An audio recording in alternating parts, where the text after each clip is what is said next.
Bom te ver por aqui, mais um episódio do Pod Imóveis.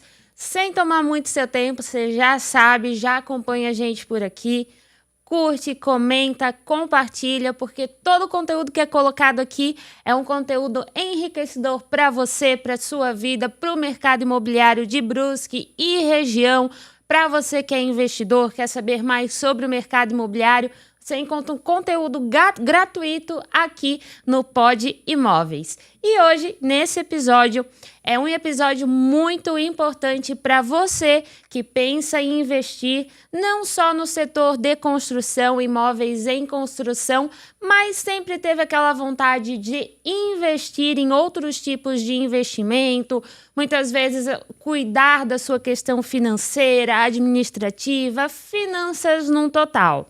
E antes de eu apresentar esse convidado especial que tem total domínio do assunto, eu quero te apresentar o currículo desse cara para você ver a propriedade, o conhecimento que ele tem, tá? Ele é assessor de investimento da XP, ele é professor universitário, tem MBA em finanças e mestrado em administração. Já dá para ver que hoje o assunto vai ser de peso e de muito conteúdo para você. Então eu quero te apresentar agora o Vitor, nosso convidado de hoje aqui no podcast. Vitor, muito obrigada pela presença, por estar aqui com a gente, trazendo conhecimento. Sei que a tua agenda é cheia. Inclusive, gente, nós já gravamos esse episódio, tivemos um probleminha técnico, estamos regravando. E eu gosto sempre de ver o lado positivo. Quando a gente faz uma segunda vez, fica melhor do que a primeira. Então, Vitor, muito obrigada por estar aqui com a gente mais uma vez. Bom dia, Jéssica. Bom dia a todos os ouvintes. Bom dia, boa tarde, boa noite. Depende do horário que o pessoal está ouvindo. Prazer imenso estar aqui participando desse podcast e está cada vez crescendo mais, né? Acho legal que é um cenário que tem bastante visibilidade, podcast também, então obrigado pelo convite, prazer estar aqui, espero que a gente tenha uma troca bem interessante hoje. Com certeza, então vamos entrar nesse assunto que a gente tem muito papo aí pela frente. Mas antes de a gente começar, eu quero conhecer um pouquinho mais da tua história, como que o mercado de investimento, a economia, enfim, entrou na tua vida, Vitor. Legal, Jéssica, essa pergunta é sempre bem interessante, que às vezes a gente está num lugar que a gente está e a gente não lembra qual que foi a trajetória para a gente chegar até aqui, né? Uhum. E trazendo essa reflexão, acho bem legal lembrar que o meu interesse no mercado financeiro, por finanças no geral, ele começou lá na minha adolescência. Naquele final de ensino médio, quando a gente está na dúvida de qual carreira, de qual faculdade vai seguir. E aí eu estava entre algumas lá e tal, e aí, determinado dia estava assistindo o telejornal, né? Por incrível que pareça, em algum momento se assistia jornal na televisão ainda, né? E aí o apresentador de jornal falou o seguinte: o Ibovespa sobe X%. Falei, o que é Ibovespa? Não tinha nenhum conhecimento vindo da escola relacionado à educação financeira, nada disso. Fui na internet pesquisar. Fui lá, o que é Ibovespa? É um índice de ações. Ações? O que é ações? Deixa eu pesquisar um pouquinho mais. Livros relacionados a esse assunto. Aí comecei a ler. E aí, nesse paralelo, também já entrei na graduação e pensei, gostei desse assunto, gostei de finanças, gostei de investimentos, quer saber, vou seguir essa carreira. Comecei a faculdade de administração na época, aí comecei a ler livros, já fica uma sugestão de livro aqui, O Pai Rico, Pai Pobre, que é um livro que mudou o meu mindset em relação a finanças, né? Aquilo que a gente vem acostumado da nossa cultura. Esse livro ele teve essa virada de chave em relação a como a gente vê o dinheiro, né? Como a gente lida com o dinheiro ou deveria lidar com o dinheiro. E aí comecei a graduação, comecei para o mercado financeiro. Na época não tinha algo muito específico a investimentos aqui na nossa região, né? Já existia a minha profissão de assessor de investimentos, mas era algo em grandes metrópoles e tudo mais, não tinha essa disponibilidade na época. E comecei a minha carreira no banco, na época no Banco Itaú, onde comecei a já lidar um pouquinho mais no mercado financeiro, apesar de não ter essa ligação direta com investimentos, mas já tinha uma certa relação. Enfim, fui fazendo a carreira lá, e aí, alguns anos para trás, eu acabei vindo para a XP, né? A gente tem um escritório aqui em Brusque, Invest Smart, que é o escritório credenciado à XP. Hoje nós somos o maior da XP e estou com a oportunidade aqui de falar um pouquinho mais sobre investimentos. Que bacana. De uma entrevista, uma reportagem no jornal, você se interessou por isso? Sim, foi daquilo lá. Que bacana. E acho que a gente já consegue entrar também nessa questão do assunto do assessor de investimento, porque muita gente ainda, apesar de já ter expandido um pouco essa visão, muita gente ainda não conhece o papel do assessor de investimento, né? Sim, isso é bem interessante também. Porque quando a gente fala de o que um assessor de investimentos faz, é uma pergunta que muito comumente eu tenho que responder para o meu cliente, para alguém que me pergunta o que eu faço, né? Aham. E é legal que, assim, o papel do assessor de investimentos ele não é limitado só também à parte de investimentos. Mas vamos lá, basicamente o objetivo principal que eu tenho quando eu vou atender um cliente, quando eu vou conversar com alguém que está interessado nesse assunto, é entender quais são os objetivos financeiros da pessoa. Determinadas famílias vão ter um objetivo de atingir uma independência financeira, outras estão começando a investir, então querem formar uma reserva de emergência, outras têm um projeto de médio prazo de fazer uma viagem, de pagar a faculdade dos filhos. E interpretar esse objetivo e saber encaixar em qual tipo ou quais tipos de investimentos faz mais sentido alocar o dinheiro é basicamente o meu papel. Então, eu tento interpretar o que o cliente quer, o que ele precisa com o dinheiro dele, para a gente poder fazer algumas sugestões de onde alocar o recurso dele. Tá? Então, basicamente, esse é o primeiro passo. Até porque tem que ter muito conhecimento, né? Porque hoje, quando a gente entra, por exemplo, eu entro na plataforma da XP, eu não sei absolutamente nada. Então, eu acredito que passa uma segurança a mais para o cliente saber que tem alguém que tem um conhecimento, tem um estudo técnico para saber o melhor, né? Isso é muito comum, acho que nos Estados Unidos, o pessoal ter o seu assessor, né? Aqui no Brasil, tu acha que o pessoal ainda tem esse preconceito, não sei se preconceito é a palavra certa, mas assim, esse medo de, cara, será que o meu dinheiro tá na mão de alguém que sabe realmente cuidar? Tu já enfrentou alguma coisa em relação a isso? Já, com certeza.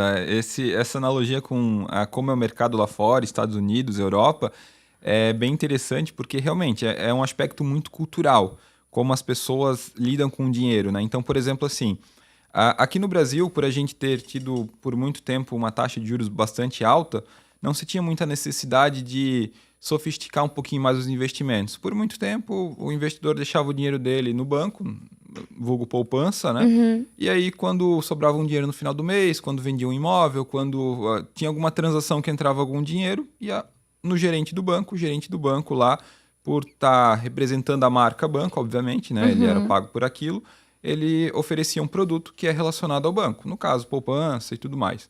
Então, culturalmente, se criou muito isso. E a figura do assessor de investimentos, ela vem um pouco para ajudar o cliente a expandir o leque dessas possibilidades de investimentos. Então, como é algo relativamente recente aqui no Brasil, quando eu falo recente, eu não estou falando da profissão em si. A profissão já existe desde o início dos anos 2000, que é a XP que trouxe esse conceito para cá, né? Só que a popularização da assessoria de investimentos, ela está gradativamente vindo e tem tido uma expansão mais relevante de 3 anos para cá. Então, é algo ainda relativamente novo, é algo que lá fora já é mais comum, justamente porque o cenário lá é inverso. Quando a gente fala de Estados Unidos, por exemplo, a taxa de juros deles, historicamente, é muito mais baixa que a nossa. Então, tem a necessidade do investidor buscar mais opções e mais conhecimento para investir e ter melhores retornos. Uma taxa americana, por exemplo, varia na casa de 1% historicamente, ao ano. Uau! No Brasil, a gente está agora na casa de 10,5% ao ano, mas comumente está em 7%, 8%. Então, olha a dimensão de diferença. Aqui, na poupança, o investidor ganha 6%, 7% ao ano. Nos Estados Unidos, ele vai colocar na renda fixa, no investimento seguro, vai ganhar 1%. Então, se faz a necessidade lá fora eles buscarem mais opções de investimentos em ações, em fundos imobiliários, de outras formas. Então, por isso que o papel do assessor lá tem mais relevância há mais tempo, porque já tinha essa necessidade. E aqui no Brasil, há um tempo, não precisava muito disso, só que aqui no Brasil, o nosso papel ele é mais realmente de estruturar essa carteira de investimentos, não só limitado só à renda fixa ou ações, porque a gente tem uma complexidade, uma sofisticação bem grande de tipos de investimentos que o investidor pode estar surfando entre essas de acordo com o perfil de investidor dele também, de acordo com os objetivos. Com certeza, né? Até porque tem o perfil da pessoa um pouco mais audaciosa, Sim. pessoa que gosta de ser um pouquinho mais prevenida em relação a isso, né? E escutando agora tu falar um pouco mais sobre o papel do assessor e afins, eu consigo identificar muitas vezes uma semelhança entre o corretor de imóveis, né? Levando nessa questão cultural, tanto aqui no Brasil quanto nos Estados Unidos, enfim, o pessoal tem lá fora, não. A negociação é com o meu corretor. Sim. Os investimentos são com o meu assessor. Sim. E aqui muitas vezes não. Não, deixa que eu faço, deixa que eu boto na poupança. Não, vamos negociar sozinho sem o corretor de imóveis porque a gente sabe como fazer. E não é bem assim. Eu acredito que tu também já deve ter pego muita carteira, enfim, que, cara, não é esse o perfil do investidor, né? A gente pode até usar como exemplo, desde a primeira gravação que a gente tá refazendo agora, mas na primeira gravação, eu comentei contigo, eu tenho ali uns investimentos e, cara, eu botei lá em qualquer coisa. Tipo, não é isso. E é justamente esse o papel tanto do assessor quanto do corretor. Prestar essa assessoria para saber fazer corretamente, né? Perfeito, Jéssica, exatamente, tá? Concordo 100% com isso, tá? Realmente, o papel do profissional que tem mais essa linha consultiva, né? Que o corretor de imóveis acaba indo muito nessa linha também. E é o que faz sentido para o cliente, né? Não é só a transação em si e a operacionalização. Por exemplo, o cliente fez a transferência e ir lá e colocar X. Tem todo um background de tomada de decisão também. Claro que a gente não toma a decisão pelo cliente, mas a gente está no mercado no dia a dia, então eu sempre falo, dependendo do mercado, por exemplo, atender um médico.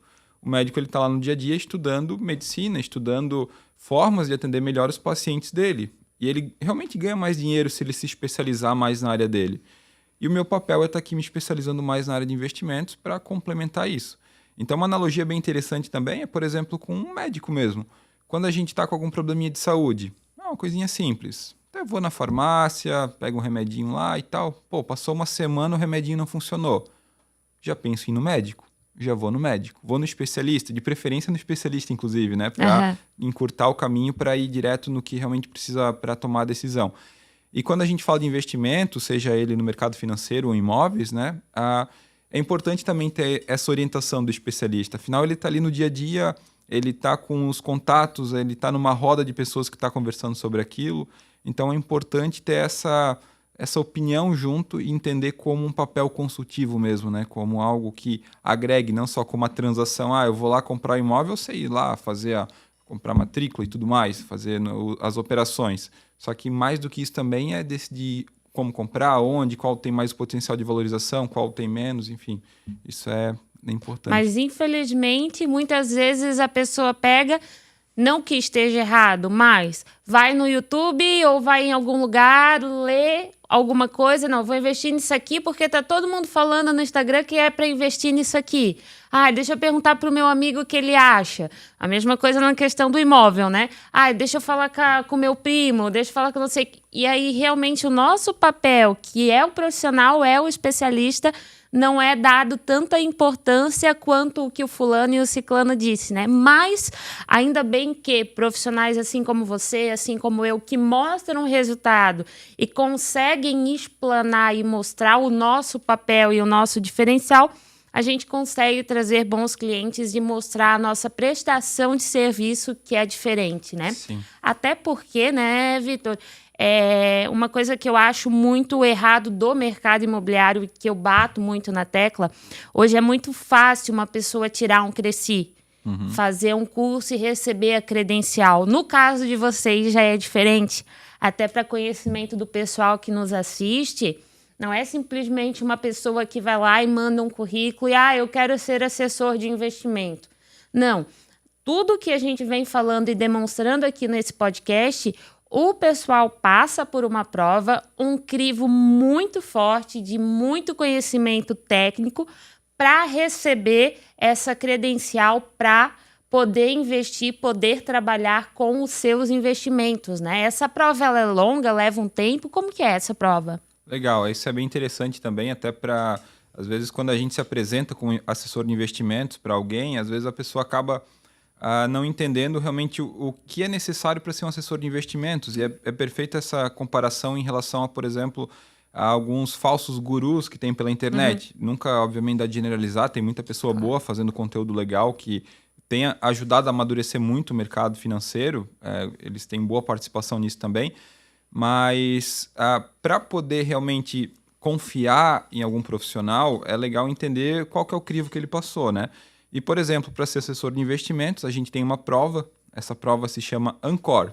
Então, até se alguém aqui eventualmente pensa em uma carreira em mercado financeiro ou simplesmente quer entender mais como é que é o crivo para entrar no mercado financeiro, o primeiro passo é tirar a certificação Ancor, que é uma prova lá com várias questões, 15 módulos, alguns com mínimo de acerto. Então, exige já um tempo de estudo. Diria que pelo menos um mês. Se a pessoa for fora da área, talvez uns 2 meses, tá? Senão acaba tendo o contato diário.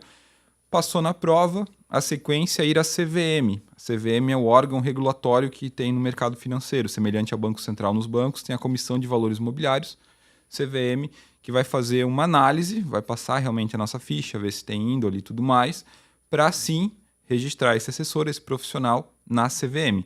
Então já fica aqui uma dica, principalmente para quem às vezes recebe a visita de alguém se passando por algum assessor de investimentos ou falando que é especialista em investimentos e não conhece essa pessoa, não veio de uma indicação, enfim, bateu na porta e está na dúvida se é algo de confiança ou não, é ir à CVM, que é o órgão regulamentador do mercado financeiro, e lá vai ter, por exemplo, o meu nome. Lá tem José Vitor Kohler, número tal, assessor de investimentos credenciado. Então, isso já difere para um profissional que realmente é credenciado de algum falso guru, de algum falso consultor, de algum falso assessor de investimentos, que infelizmente tem bastante, né? Atrapalha bastante o nosso mercado, e às vezes o investidor ele acaba não conseguindo discernir entre o que é certo, o que é legal e o que não é. Então é legal saber disso mesmo. Promessas mágicas, né? Tem promessas bastante. mágicas de retorno de investimento, que aí quando a gente, não só de investimentos assim, mas até propriamente de construção, não, tu vira um investidor aqui da construtora e eu te dou 10% ao mês. Tudo que brilha demais é o que eu falo para o meu cliente. Consulta, pesquisa, puxa a credencial desse corretor, puxa a credencial desse assessor, consulta a construtora, consulta o investimento, porque nem tudo que reluz é ouro, né? Principalmente nesse caminho de investimento que a gente trabalha. Sim, até, Jéssica, me permite fazer um gancho em relação a isso, essa questão é algo que me preocupa bastante, e até nos cursos que a gente faz de educação financeira, nas palestras que eu falo, sempre gosto de falar bastante nessa relação de prevenção a golpes, né? Que, como eu acabei de falar, tem bastante, infelizmente, né? Até recentemente, semana passada, se eu não me engano, pegaram um esquema fraudulento que era aqui na nossa região, Eu vi. relacionado a... Passou no jornal, não Passou passou? no jornal. Então, uma coisa legal, um aspecto importante de entender como fazer a diferença do que é certo ou errado, independente se é um profissional, se é uma notificação que viu na internet, uma propaganda, alguma coisa, é como eu acabei de falar, buscar na CVM para ver se tem. Um segundo passo também é fazer uma simples pesquisa na internet, ver se aquilo realmente tem uma representatividade grande e tudo mais, mas acima de tudo é desconfiar se é algo muito acima do mercado, né? Em finanças a gente tem uma frase bem famosa que eu gosto de usar bastante, é a seguinte: não existe almoço grátis. No mercado financeiro, por exemplo, se alguém está te oferecendo um investimento que ele tem uma rentabilidade muito acima da média, e quando eu falo média, a gente pode usar a taxa Selic como base. Hoje no Brasil a taxa Selic é 10,5% ao ano. Se alguém chegar te oferecendo um investimento de, por exemplo, 3% ao mês, como era o caso dessa que eu acabei de citar, já desconfie. É muito acima do mercado. Então, a primeira pergunta que a gente deveria fazer, poxa, está tendo uma rentabilidade acima, mas então quer dizer que tem um risco maior? E se esse profissional, se essa plataforma, sei lá onde for, falar que não existe risco, eu estou te oferecendo uma rentabilidade maior. Já não é nem sinal amarelo, já é sinal vermelho, que ali é golpe. Então, a principal dica é desconfiar realmente de como é colocado a informação. Se é algo muito acima do mercado e sem risco, alguma coisa de errado tem, alguma contrapartida tem. Não existe almoço grátis. Até anotei aqui, não existe almoço grátis e taxa Selic básica para realmente... Porque eu sou prova viva, tá? Como é que a gente fala? Casa de ferreiro, espeto de pau. Eu já presenciei isso, eu já vivi isso. De investir um valor em promessas mágicas e, infelizmente, hoje está com o meu jurídico que cair, entendeu? Então, realmente, a gente precisa ter esse cuidado. E já entrando nessa parte, tu já deu algumas dicas muito importantes em relação a isso, promessas mágicas, mas vamos trabalhar agora um pouquinho com o pessoal que quer começar a investir, que não tem um conhecimento técnico, muitas vezes não tem nenhuma educação financeira ainda, ou uma saúde financeira, enfim. Hoje, Vitor, assim, o que tu considera algo importante, alguma dica valiosa para quem quer começar a investir? Legal, essa é muito boa também. Esse assunto de educação financeira particularmente me fascina, que até acabou sendo o meu tema de pesquisa lá no mestrado, que é entender realmente alguns aspectos psicológicos relacionados à educação financeira. E para começar, realmente, como a gente não tem aquela base lá do colégio, lá da escola, ou às vezes até cultural realmente dos familiares, acaba sendo necessário a gente mesmo ir por conta e pesquisar, entender um pouco mais. Então esse é um excelente momento já para entender um pouco mais disso. Para quem quer começar, eu diria que o primeiro passo é organizar as finanças. Organizar, quando eu falo, é, por exemplo, colocar isso no papel. Cada um vai ter o seu método. Tem pessoas que gostam do caderninho, tem outros, principalmente os mais jovens que estão vindo aí agora, preferem um aplicativo no celular. Outros, eu, por exemplo, prefiro planilha de Excel. Chego em casa, fui no supermercado e gastei X reais. Vou na minha planilha e coloco o meu gasto.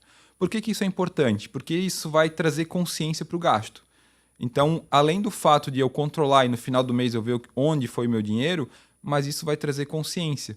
Porque hoje, com o dinheiro de plástico, né, o cartão de débito, de crédito, a gente não tem mais aquela dor sentimental de tirar o dinheiro do bolso e ir lá e pagar o supermercado. A gente passa lá, às vezes, na carteira digital, do celular, do relógio, mesmo que às vezes não acaba nem vendo preço. Às vezes, quantas vezes que eu já vi no mercado e alguém... quanto é que... Nem vi, porque vai no automático às vezes, né? Precisava comprar, né? Então, foi. Então, o primeiro passo é controlar para ter essa consciência.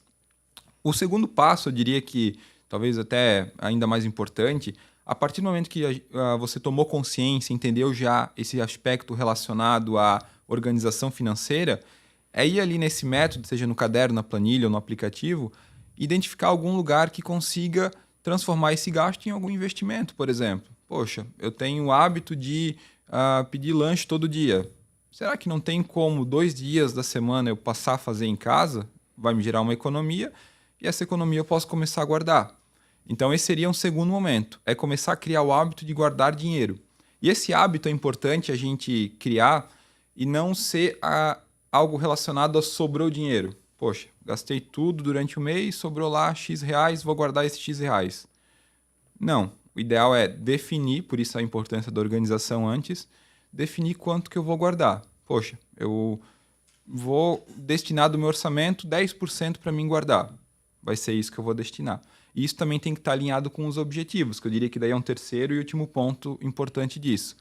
Que é, por exemplo, eu definir objetivos financeiros. Poxa, eu quero fazer uma viagem daqui a 2 anos. Quanto que essa viagem vai me custar? Vai custar X reais. E aí é fácil fazer um cálculo de quanto que eu preciso guardar para chegar lá. Porque a partir do momento que a gente tem um objetivo financeiro para guardar dinheiro, fica mais tangível. Quando, por exemplo, eu estou guardando dinheiro para a minha viagem dos sonhos daqui a 2 anos, eu não estou guardando por guardar, eu vejo aquele pouquinho que vai render, às vezes, lá na poupança do banco e tudo mais. Eu vou estar guardando dinheiro, eu vou estar construindo a minha viagem, algo tangível. Seja essa viagem, seja a segurança proporcionada por uma reserva de emergência, seja a independência financeira, que eu considero o ponto alto da vida financeira da pessoa, a independência financeira, que é ter um dinheiro guardado para poder usufruir daquele rendimento.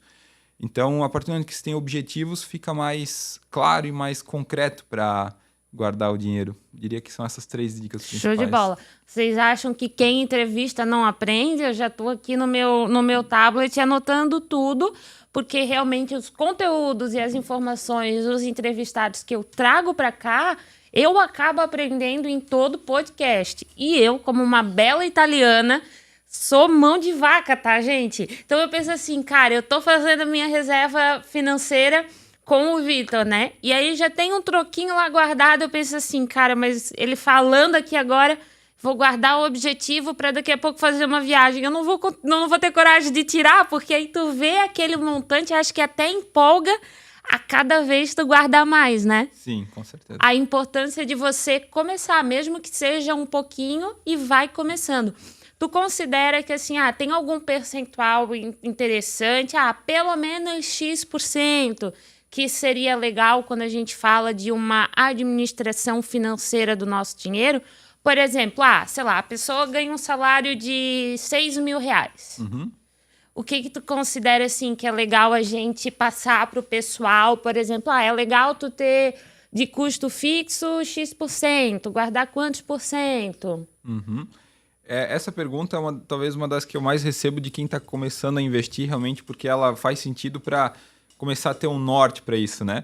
Mas a resposta que eu dou é que não existe um padrão. Depende muito do contexto da pessoa, né? Por exemplo, se é uma pessoa que ganha R$6.000, como nesse exemplo, só que mora com os pais e não precisa contribuir lá na renda dos pais, o percentual que ela deve guardar é muito maior. Até porque ela está no início da carreira, provavelmente, né? Se ainda mora com os pais. Então, ela precisa realmente guardar mais para construir logo patrimônio, para comprar o primeiro imóvel, por exemplo. Boa. Por outro lado, uma família que acabou de ter um filho, por exemplo. Poxa, às vezes guardar dinheiro já é um grande desafio, né? Porque a gente sabe quando o filho gera de gasto, né? Então, depende muito do contexto. Mas para padronizar, para responder a tua pergunta, para falar um percentual para quem quer começar, diria que pelo menos 10% é o ideal.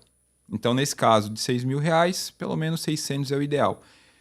E aí, começar a pensar naqueles objetivos. Primeiro passo, montar reserva de emergência, tá? Que é ter um dinheiro guardado no qual te proporcione uma segurança financeira. Geralmente, eu sugiro 6 vezes o valor da renda. Então, nesse caso, essa pessoa de R$6.000, R$36.000 seria o ideal ter uma reserva. Aqui vai ser um investimento seguro, conservador, sem nenhum tipo de risco. E depois começar a pensar em outros objetivos. Uhum. Já tô anotando aqui. Peraí, gente. Vamos com calma que eu tô aprendendo aqui também. Show de bola. Já tem muito conhecimento aqui para você que quer investir. Mas agora vamos engrossar um pouquinho mais o caldo para alguém que já investe. Muitas vezes já tem a sua reserva de emergência.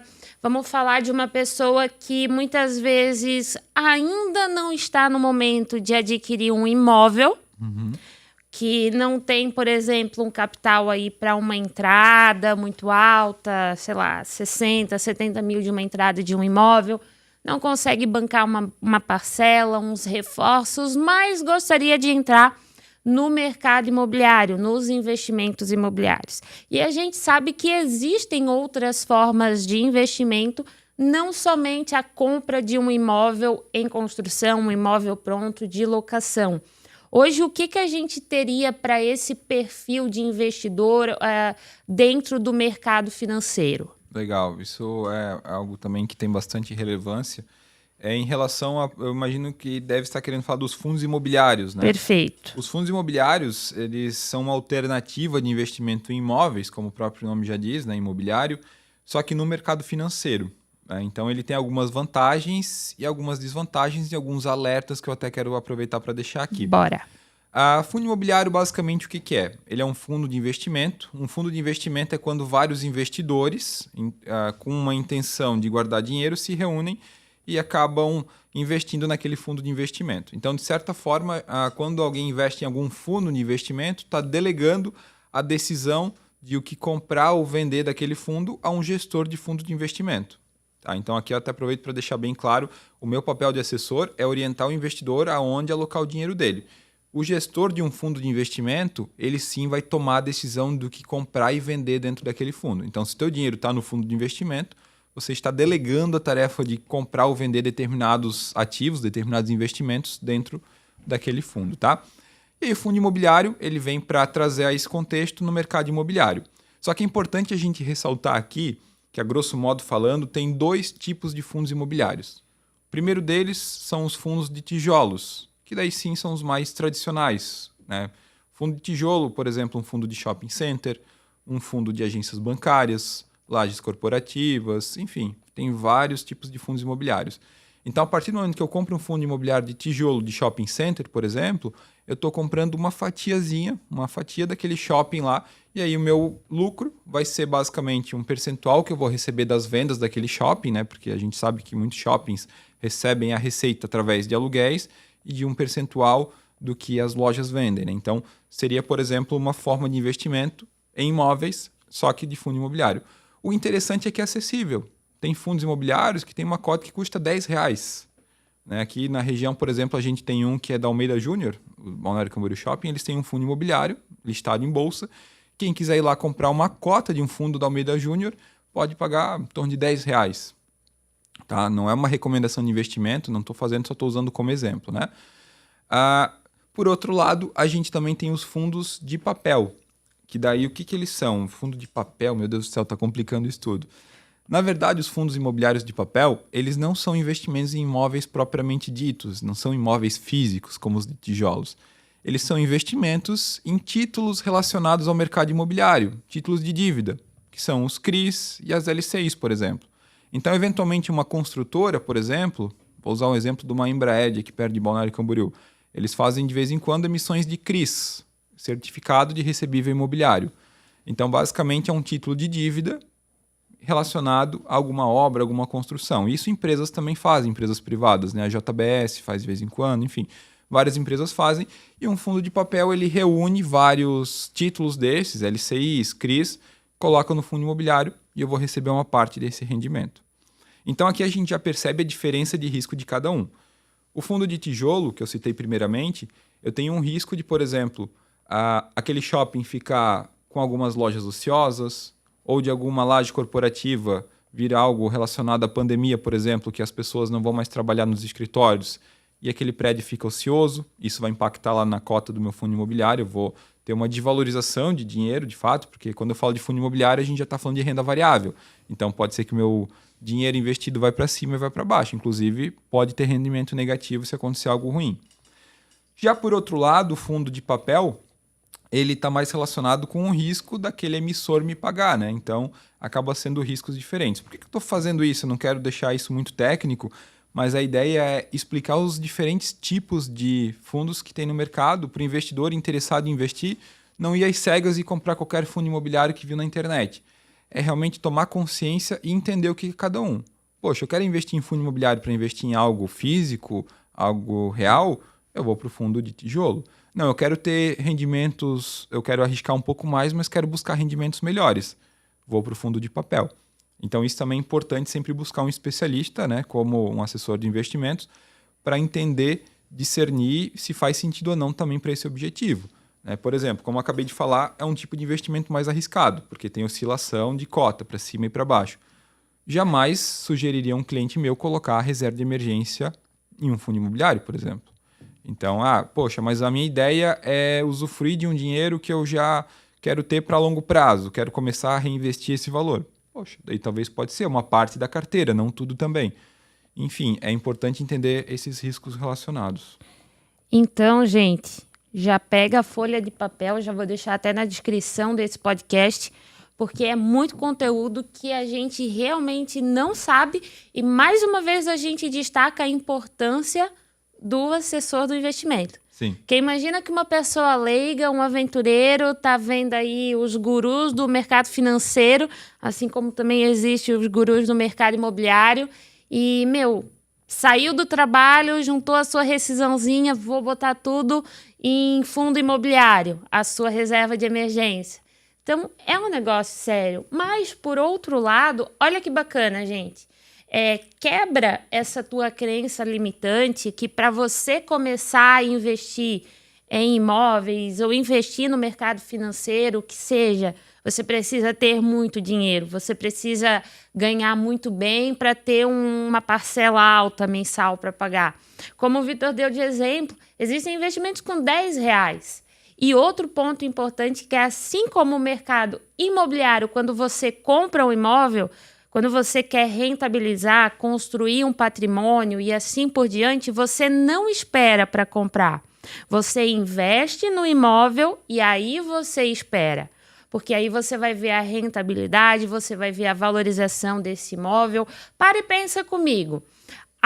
Quando eu comecei no mercado imobiliário há 6 anos atrás, eu vendia casas geminadas, por exemplo, dentro do programa Minha Casa Minha Vida, a R$130 mil. 6 anos depois, 6 anos, tá? Hoje eu não encontro casa geminada por menos de R$250 mil. Em 6 anos. Você já viu o preço de um feijão, de um arroz, enfim, que seja baixar? Você já viu as coisas de consumo diminuírem? Então, quebra esse teu padrão, essa tua crença de eu vou esperar mais um pouquinho para começar a investir. Vou esperar as coisas melhorarem. Eu vou esperar mais um pouquinho para comprar o meu imóvel e pagar uma entrada maior. O tempo que você espera, muitas vezes você não guarda essa entrada, você gasta o seu dinheiro e não junta bolhufas nenhuma, ou muitas vezes o dinheiro que você guardou não cobre a valorização desse imóvel. E aí você vai esperar 5, 6, 10 anos para lá na frente você muitas vezes ter uma entrada menor do que você tinha há 6, 10 anos atrás. Então, quebra isso, quebra esse teu medo, quebra esse teu padrão. E acredito que também no investimento é a mesma coisa, né? Perfeito, Jéssica. Eu gosto muito desse assunto, realmente. Tem uma frase que eu gosto bastante também, que é: o melhor dia para ter começado a investir era ontem. O segundo melhor é hoje. Então, realmente, a ideia é começar o quanto antes, dentro do contexto. Poxa, mas não me sobra dinheiro. Uma decisão de, por exemplo, ter ido... de trocar alguma decisão de um sushi, por exemplo, e lá no sushi ter pego uma opção que não é a mais cara do cardápio e uma mais barata, pega essa diferença e guarda. Tem investimentos a partir de R$1 hoje nas plataformas. Sério? Tem. Uau! Então, a ideia realmente é criar o hábito. Não estou falando que é para ser aquela coisa de cortar o cafezinho. Eu nem gosto disso. Então olha aqui quanto que tu gasta de café no dia, multiplica por 5 que é na semana, por 4 para ter no mês e lá para ter no ano, em 30 anos teria isso. Não é essa a ideia, porque a gente entende também que o sushi, o cafezinho, o entretenimento também ele faz parte da felicidade, ele faz parte, muitos negócios são fechados lá no cafezinho, então precisa acontecer também. A ideia não é cortar, a ideia é tomar consciência. Será que eu preciso ir todo dia? Será que eu não poderia ir 3 vezes na semana? E pegar essa diferença e realmente colocar naqueles objetivos. Porque eu tenho certeza que a partir do momento que a pessoa vai começar a tomar gosto por isso, vai ver que aquilo lá cresce, aí daqui a pouco já tem um pouco mais, daqui a pouco vai ver que um café na semana já é pago só com o rendimento da aplicação, daqui a pouco o café do mês já é pago, daqui a pouco já está conseguindo comprar um imóvel com os rendimentos das aplicações. Olha que maravilhoso que não é numa situação dessa. Tem uma aplicação, gera os rendimentos, eu vou lá, financio, faço um consórcio com várias possibilidades que eu posso fazer e alavanco o meu patrimônio através do rendimento. Então, nem me descapitalizo no meu investimento, ele continua lá e eu ainda tenho a oportunidade de diversificar o meu patrimônio com imóveis ou até vice-versa. Alguém que já tem um imóvel alugado pode, por exemplo, pegar esse aluguel e investir para daqui a pouco começar a ter uma carteira maior de investimentos para construir outro e ganhar outro aluguel. Então, são pequenas coisas que às vezes até pode parecer óbvias, mas é aquela história, o óbvio precisa ser dito também. Então, ter essa inteligência financeira, essa consciência das coisas também faz muita diferença a longo prazo. E eu acho que a maior consciência de tudo, hoje como a gente vive muito no digital e a gente já falou isso, a gente acha que tudo vem fácil, tudo é uma promessa mágica, que do dia para a noite tu vai ficar milionário investindo. E não é assim. É algo com o tempo também, os investimentos, né? Muito, muito. Um exemplo bem concreto disso que tem no mundo é o maior investidor do mundo, Warren Buffett. Quem não conhece, sugiro dar uma pesquisadinha breve ali na história dele, na internet mesmo. Ele é um senhorzinho lá de 80 e poucos anos e ele é mundialmente conhecido por ser o maior investidor do mundo. Ele beira ali sempre nos top 5 homens mais ricos do mundo. Só que um fato interessante sobre o Warren Buffett é que ele virou milionário depois dos 60 anos e bilionário depois dos 70. Então, ele é um exemplo perfeito dos juros compostos, do tempo. Então, ele está no patamar que ele está porque ele fez muito bem o trabalho dele, ele tem constância, ele é um excelente investidor, ele entende muito sobre o mercado, ele mesmo fala que lê mais de 300 páginas de relatório por dia. Caramba. Então, quando ele toma a decisão de investimentos do dinheiro dele, ou hoje das pessoas que investem no fundo dele, não é algo às cegas, como às vezes muita gente, principalmente está iniciando, faz. Ele estuda realmente para entender o que é aquilo. E outro fator também que contribuiu para esse sucesso dele é o tempo. Hoje ele tem 80 e poucos anos, mas ele começou nos 12 anos dele. Uau! Ele entregava jornal, ganhava lá o dinheirinho dele, pegava e investia aquilo desde aquela época. E aí, paralelamente a isso, investiu de forma correta ao longo do tempo. Hoje ele é referência mundial para isso. Então eu gosto bastante de ouvir quando ele fala. Até anualmente eles têm um evento que eles fazem lá que eles falam onde eles estão investindo, algumas coisas realmente relacionadas a investimento. Eu gosto muito sempre de ouvir ele, porque ele é um exemplo concreto dos juros compostos, né? Já diria Albert Einstein, né? Que os juros compostos são a 8ª maravilha do mundo. Quem sabe usa a favor, quem não sabe usa contra, né? No caso ali de dívidas não planejadas. Então a ideia é saber usar esse efeito dos juros compostos. E um dos principais fatores dos juros compostos é o tempo. Então, quanto antes começar, melhor. Então, se tem alguém jovem aqui de 15 anos de idade já nos ouvindo, quer começar a guardar, pega a mesada, não tem mesada. Daqui a pouco já vai entrar no mercado de trabalho. Mas o meu salário ainda vai ser muito baixo, é de menor aprendiz, é de estagiário, é de algum cargo júnior. Pega 10% dessa renda, ou talvez 20%, 30%, porque ainda não vai ter gastos muito altos, e começa a guardar, mas é pouquinho. Já começa a guardar. Lá na frente vai começar a agradecer. Tem alguns comparativos que a gente faz, né? De, por exemplo, uma pessoa que começa aos 40 e uma pessoa que começa aos 20. A diferença é gritante. Mas isso não é para desanimar quem está nos 40 e ainda não começou, porque também quem está nos 40 já tem uma renda maior e consegue disponibilizar uma fatia maior. Então, o ideal é começar com o que tem para criar o hábito. Depois que cria o hábito, pode ter certeza que vai embora. Não para mais, né? Não para mais.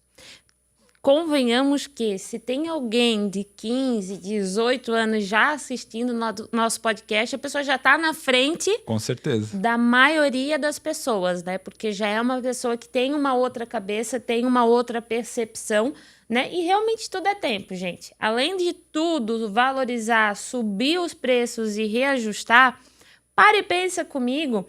Agora a gente volta até um pouco mais lá para trás, dos nossos avós que compravam terrenos, por exemplo, que trocavam por um carro, trocavam por alguma coisa na época de bastante inusitada, geralmente, né? Exato. Tipo, eu troco não sei quantos sacos de aipim que eu tenho na minha roça, mais um boi e um fusca e pego teu terreno. Aí passou para os nossos pais, onde o terreno já era um pouquinho mais caro, mas ainda estava fácil de comprar. E aí os nossos pais construíram aqueles patrimônio e tiveram terreninhos e tal. Chegou na nossa vez, o terreno já está ali 300 mil, 250, já é mais suado. Imagina na época do seu filho. Então, até para você mesmo chegar ali nos 60 anos, ter uma renda para poder viver, construir um patrimônio, deixar um legado, um patrimônio para os seus filhos, para as outras gerações, tudo vai ficando mais difícil. Então, começa o quanto antes, para você realmente poder ter um tempo de execução, um futuro aí de patrimônio e tudo mais, né? Então, nunca fica mais fácil, o negócio sempre fica mais complicado. Sim. E entrando agora, Vitor, para o nosso final do nosso podcast, além da questão de investimentos, tu como assessora, a Smart da XP ali onde você trabalha também, tem outras plataformas, outros serviços também para o pessoal que quer conhecer um pouco mais do teu trabalho. Hoje, o que você oferece tudo dentro da gama aqui da XP para o pessoal? Legal. Hoje, quando a gente fala de investimento, de organização financeira, o que a gente tem disponibilizado, o que a gente tem de possibilidades não se limita só às aplicações financeiras, aquelas tradicionalmente conhecidas, né? Mas isso também tem a ver com a questão de alguns fatores, por exemplo, relacionados à blindagem patrimonial. Então, por exemplo, uma pessoa que tem um casal, que tem filhos e está começando a guardar dinheiro agora, deveria também se preocupar com um eventual acidente, com eventual perda de emprego, alguma coisa nesse gênero, então deve se preocupar também com algum tipo de proteção, né? Seja patrimonial ou seja da própria vida. Outra coisa também que a gente tem, que é relacionado a planejamento, são, por exemplo, consórcios. Legal. Então, que tem bastante a ver com o mercado imobiliário. Eu sempre gosto, eu particularmente, eu gosto muito desse complemento de mercado financeiro com o mercado imobiliário, porque as duas coisas andam muito relacionadas e um complementa muito bem o outro. E o consórcio é uma boa ferramenta para isso. Por exemplo, tem investidores lá que têm as aplicações, aí tem os rendimentos mensais, e eles pegam esse rendimento mensal e faz um consórcio. Talvez ainda não está com possibilidade de contemplar agora, mas em algum momento vai ser contemplado para buscar alavancar o patrimônio no imóvel. Então a pessoa não se descapitalizou, às vezes em uma decisão de ter saído da poupança lá do banco para ter colocado, por exemplo, num CDB, que é um investimento de baixo risco, tão baixo quanto a poupança, vai ter um rendimento a mais com o mesmo risco e essa diferença de rendimento é suficiente para pagar um consórcio que vai proporcionar a compra do imóvel. Top. Então, são ferramentas que a gente acaba fazendo também. Então, a Gama vai disso também, operações de câmbio para quem tem aí mais empresas que fazem operações com o pessoal de fora. Também a gente tem na plataforma para oferecer. A ideia realmente é entender a vida do investidor em 360 graus e sugerir aquilo que mais faz sentido para aquele momento de vida. E como é uma engrenagem bacana, né? Tudo acaba se alinhando, ambos os serviços podem ser trabalhados juntos com um único intuito de fazer o dinheiro do nosso cliente crescer, ganhar mais, valorizar, né? Sim, muito. Tem bastante possibilidade. Vitor, para fechar, agora uma pergunta, acho que para os corretores, construtores que nos acompanham. Hoje, o que eu sei que às vezes é um pouco difícil prever, enfim, mas em relação à Selic, a uma possível queda de taxa de juros, hoje no teu conhecimento técnico, o que você acredita que nos espera aí para esse segundo semestre desse ano? Essa é uma pergunta bem capciosa, porque na primeira versão, que a gente até conversou um pouquinho aqui sobre esse assunto também, se falava, era praticamente unânime sobre a taxa Selic cair até o final do ano. Há alguns meses atrás se falava em a gente finalizar o ano com uma taxa Selic de 9% ao ano. Mas olha só como o mercado é imprevisível, o mercado financeiro. De lá para cá, muita coisa aconteceu. Cenário americano, o pessoal está um pouco mais cético em relação à redução dos juros lá fora.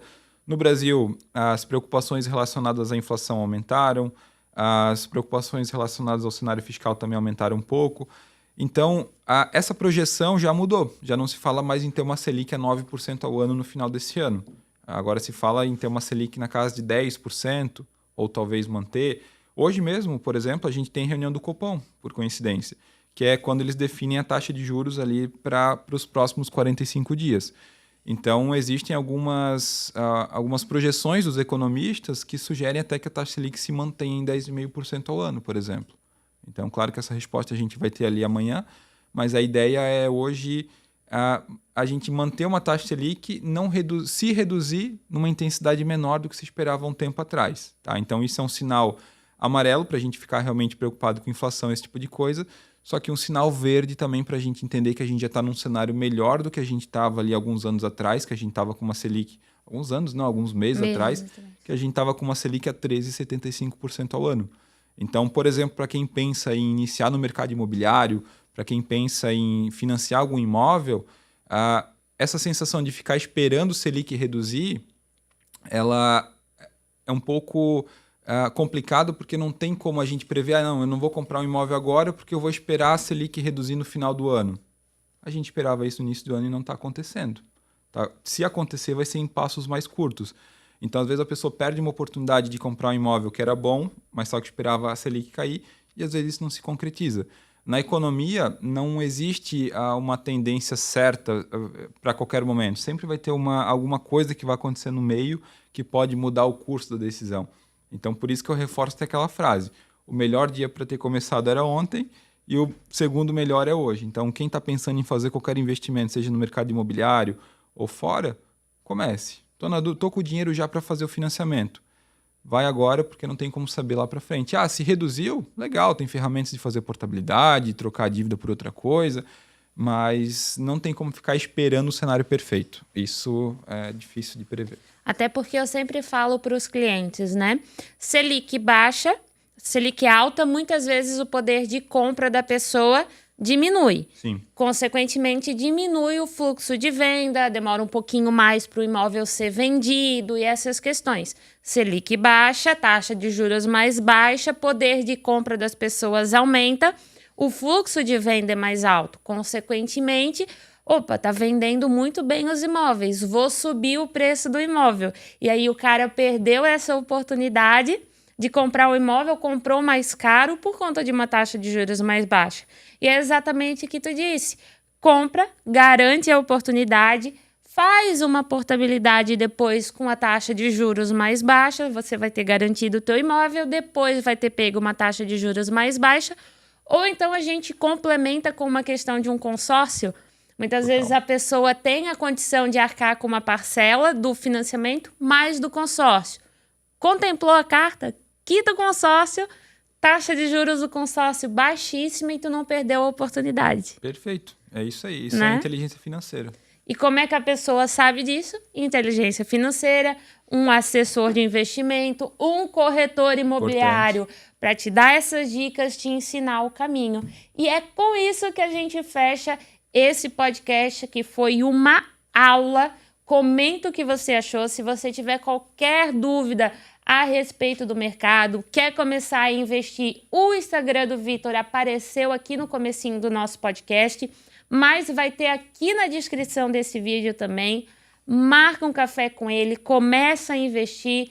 Se está procurando um imóvel, eu não preciso nem dizer com quem que você vai falar. E vamos para cima. Eu te vejo no próximo episódio. E, Vitor, muito obrigada por estar aqui mais uma vez e por passar tanto conhecimento para gente. Eu que agradeço, Jéssica. Obrigado pela oportunidade de ter disponibilizado esse tempo aqui para a gente conversar um pouco. Espero que o pessoal de casa que está nos ouvindo, nos assistindo, tomem bastante conhecimento em relação a isso e reforço, meus contatos estão aí. Quem ficou com alguma dúvida em relação a isso que a gente comentou, ou tem alguma dúvida adicional, ou queira realmente trocar uma ideia, fazer uma reunião para fazer uma estruturação aí da vida financeira, estou à disposição.